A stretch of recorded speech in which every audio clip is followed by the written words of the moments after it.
warahmatullahi wabarakatuh. Hari ini kita akan melakukan refleksi terkait dengan perbaikan proses pembelajaran untuk rumpun mata pelajaran IPA, informatika dan sebagainya. Jadi lebih ke rumpun eksak gitu ya, eksak. Sambil juga ada guru BK yang mungkin lebih banyak tahu tentang karakteristik peserta didik, karena beliau juga punya database terkait dengan karakteristik baik itu latar belakang, gaya belajar dan sebagainya. Nah, jadi kita karena Ulun dan Pian sama-sama mengajar di kelas 7 dan 8, jadi fokus kita ke kelas 7 8 aja. Nah, dilihat kira-kira secara umum nih yang menjadi masalah dalam pembelajaran kira-kira apa? Kurangnya minat tadi anak, motivasi siswa untuk belajar lah. Iya, belajarnya tuh kurang kan. Jadi satu, motivasi atau minat anak belajar khususnya mata pelajaran eksak lah. Iya. Minat belajar, apalagi kira-kira selain minat belajar, keaktifan kira-kira gimana keaktifan siswa di kelas kalau berkelompok atau mengerjakan apa, dikasih pertanyaan atau apa gitu. Kayaknya untuk keaktifan di kelas juga kurang. Sekarang masuk di tahap perencanaan bagaimana cara mengatasi peserta didik yang kurang motivasi dan aktif ya dalam pembelajaran. Karena kalau di IPA mungkin ada sedikit banyaknya, apalagi kalau beda dengan informatika ya. Kalau informatika mungkin pemahaman di penggunaan alat perangkat kerasnya, aplikasi, perangkat lunak, itu lebih ke pengenalan.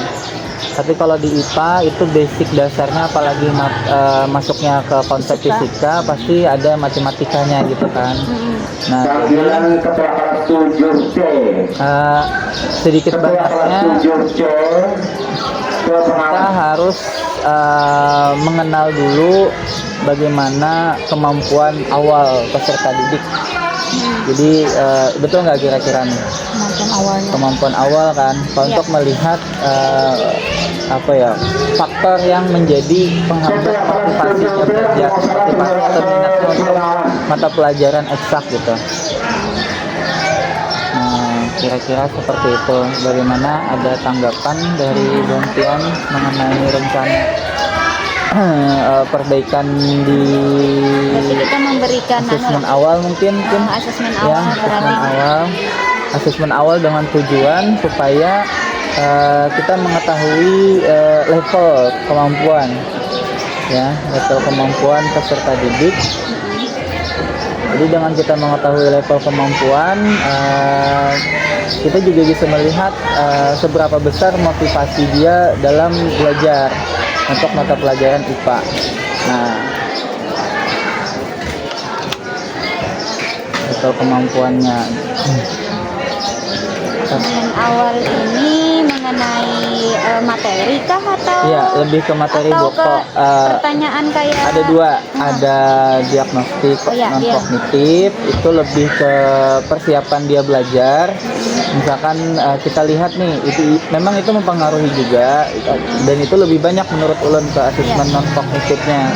Karena ketika dia pertemuan pertama pasti ditanya dulu, bagaimana kabarnya hari ini, kira-kira tadi malam belajar tidak. Nah, kemudian kira-kira materi apa yang belum paham. Kemudian yang terakhir mungkin boleh ditanya bagaimana persiapan kamu untuk mempelajari materi hari ini. Nah, itu salah satu melihat bagaimana langkah atau aksi dari siswa itu semangat dalam belajar di IPA gitu kan. Pasti lihat dari persiapan kita aja, kalau mau kegiatan apa gitu pasti ada persiapan dulu gitu. Begitu juga dengan belajar. Nah, jadi harapannya kita lihat kalau dia yang punya persiapan banyak, pasti dia motivasinya juga besar gitu kan. Nah, itu satu dulu. Jadi asesmen diagnostik non kognitif itu yang paling penting.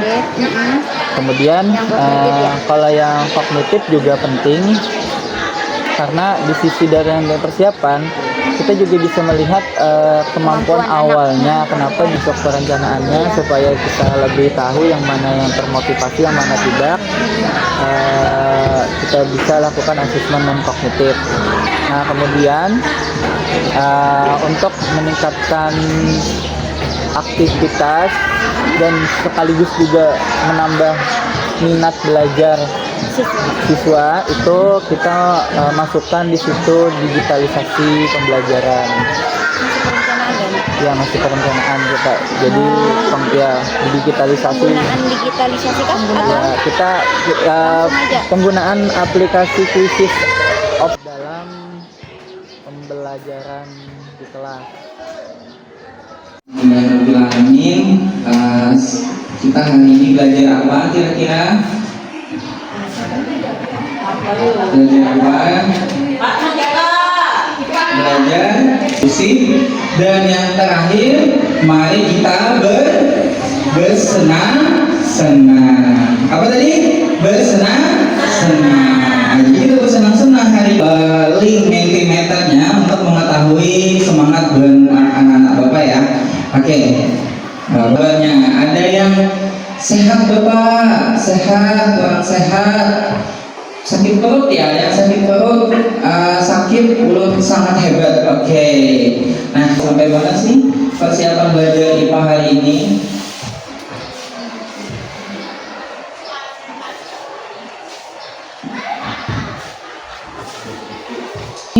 Mind map materi yang akan Bapak sampaikan hari ini, yakni tentang usaha dan pesawat sederhana. Tapi fokus pertemuan hari ini cuma usaha dulu.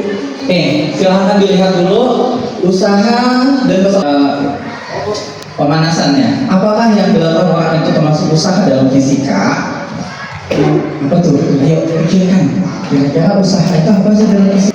Ya, mengeluarkan energi. Selain itu apa lagi kira-kira? Memindahkan ya dari posisi awal ke posisi akhir. Ada lagi selain memindahkan, misi pembelajaran kita hari ini atau missionnya adalah yang pertama, siswa mampu menentukan besar nilai usaha suatu benda. Ini waktunya 45 detik ya.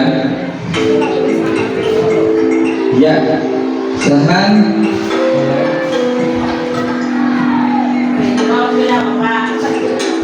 Ya, pilih terserah mau selesai serangan serang.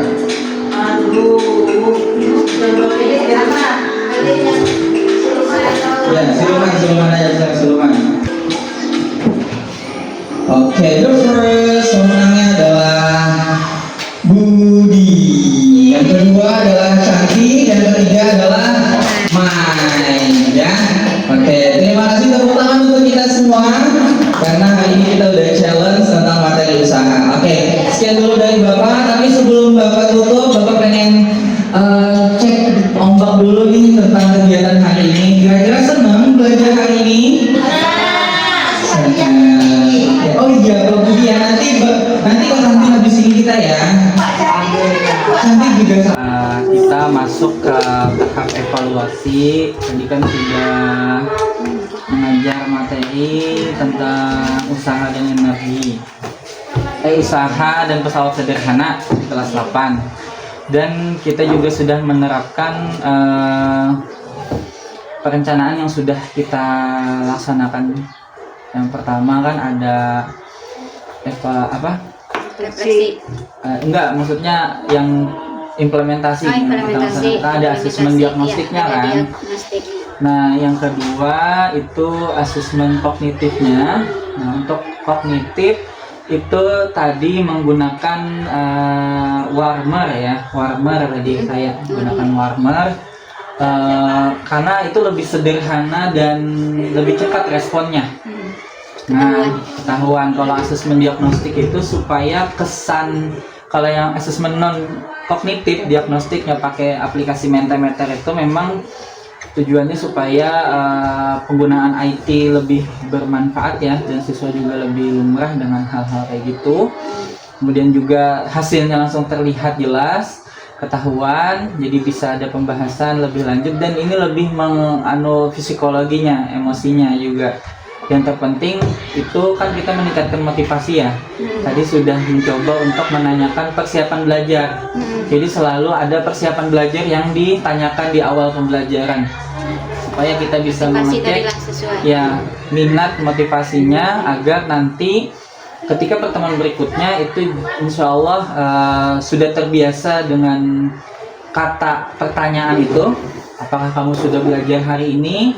Itu akan menjadi ingatan jangka panjang bahwa oh aku harus belajar nih, nanti ada pertanyaan itu dari Pak Yahya gitu.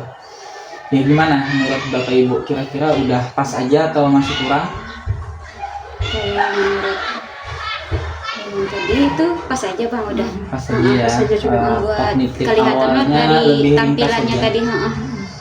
Materi ya kita utamakan menggunakan PowerPoint, poin-poinnya saja yang terpenting, karena di LKS itu cukup banyak bacaan, jadi media pembelajarannya ada PowerPoint. Menggunakan kayak gambar-gambar Ya, lebih banyak Iya. gambar. Jadi bisa menelaah sama menarik pokoknya memperhatian visual yang suka visual iya. gitu dari belajar mungkin akan terpengaruh Iya. dengan Gambar. gambar. Kemudian ada ngasih quizzes games.